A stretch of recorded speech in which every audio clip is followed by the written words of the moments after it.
So this is a short video on the subject of character design, and what I wanted to talk about was really an introduction to the idea of character design and how to approach different characters. And what I want to do, I wouldn't normally draw with a Sharpie, but I just want to start with some really simple shapes. And this is some stuff that I learned at Warner Brothers Feature Animation back in the 1990s. And we were designing characters for a film, and starting in Quest for Camelot, and then another project called The Zoo.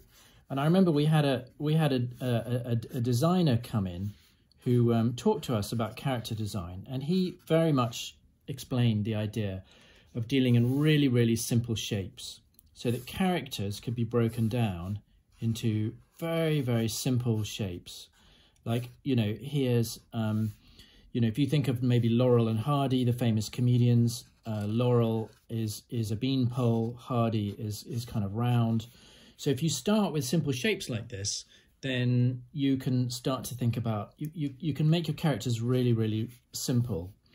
And I used this when I did my my Queen's Counsel cartoon strip for the Times, which I started back in 1993.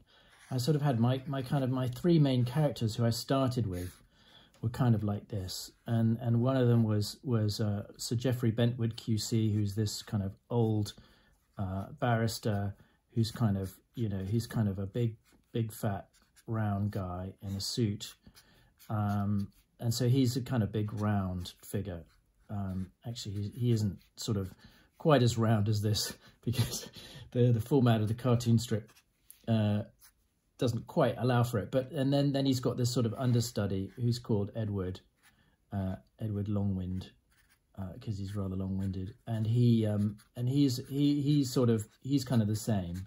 He's a sort of smaller ball, slightly less big, and then there's this other guy. There's this sort of understudy, Quentin Crawley, who kind of, you know, he's sort of, you know, he was kind of me really as a junior barrister. So the idea with it is that you can put these characters in a lineup, and you can identify them really, really quickly, kind of from a distance. And you can do this with, and it just means that the characters are all sort of easily distinguishable, and they don't all become the same, which I think is one of the dangers with character design, is you end up with a bunch of characters who are kind of very, very similar. And of course you can use colour to help. So for example, my female characters for the cartoon strip all kind of tend to be a bit the same. And the only real difference between them, the only kind of very visible difference, is they have different hairstyles and different hair colours. But you know, you can, so this one, for example, she's blonde, so she's a, you know, bright yellow. There's no point in going for half measures with this stuff. And then this character here, Crawley, he's ginger, he's a redhead, so he goes in a kind of hot orange. And that just makes it easier to tell all the characters apart. And you can do this with anything. So for example, there's a wonderful book on storyboarding and character design by my one of my old colleagues from the Disney studio. And it suggests one of the things that one of the exercises in it is to do something like this, you know, start off with simple shapes, and then turn them into, you know, design 6 cats, say, with different shapes.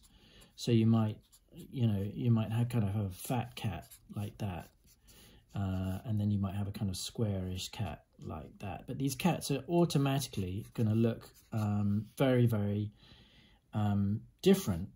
And this is the genius of Nancy Beeman's book and her character design approach, is that, you know, if you just start with these simple shapes, you're automatically going to kind of come out with different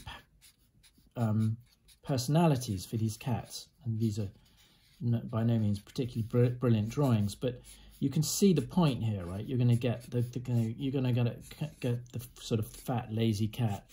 You're going to get the skinny cat.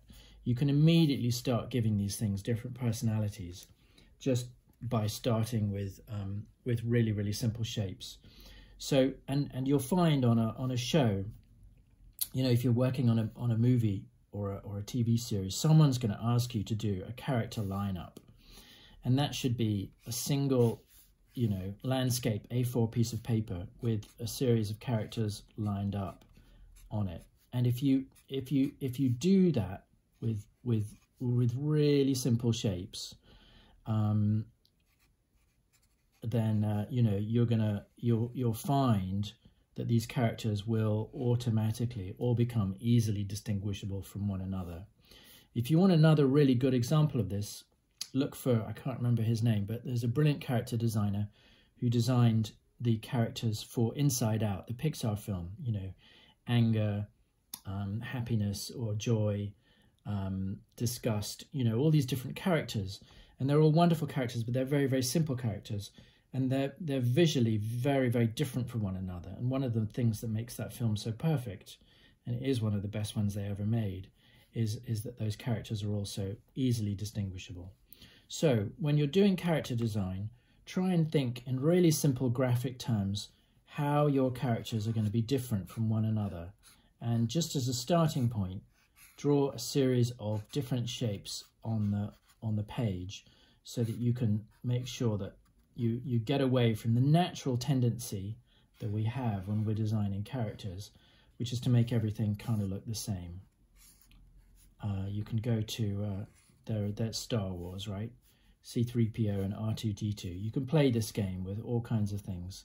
Here's a classic movie from the 1980s with Arnold Schwarzenegger and Danny DeVito, twins. You know, these really, really simple shapes, you can go a long way with them.